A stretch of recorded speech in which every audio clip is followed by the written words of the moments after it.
নমস্কার, হাজির হয়ে গেলাম এক রেসিপি নিয়ে। আজ বানাবো বড়দিনের প্লাম ফ্রুট কেক। প্রথমেই আমি এখানে ড্রাই ফ্রুট নিয়েছি। এগুলো অরেঞ্জ জুসে 3 ঘন্টা ভিজিয়ে রেখে দেবো। এখানে কিছুটা লিকুইড দুধে লেবুর রস দিয়ে কিছুক্ষণ রেখে দেবো। আর এখানে নিয়েছি 2 কাপ ময়দা, 1 কাপ চিনি গুঁড়ো, 1 প্যাকেট গুঁড়ো দুধ, সব একসাথে মিক্স করে নেবো। এরপর এদিকে প্যান বসিয়ে 1/2 কাপ চিনি দিয়ে ক্যারামেল করে নেবো। জুসে ভিজিয়ে রাখা ফ্রুটগুলো মিক্স করে রাখা ময়দাতে দিয়ে দেবো।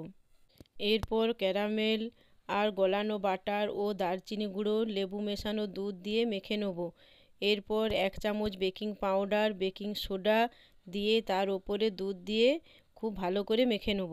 কিছুক্ষণ রেস্টে রেখে দিয়ে ফয়েল পেপারের বাটিতে বাটার মাখিয়ে ময়দা ছড়িয়ে ওই ব্যাটারটা দিয়ে 30 মিনিট বেক করে নামিয়ে নেব। Plum fruit cake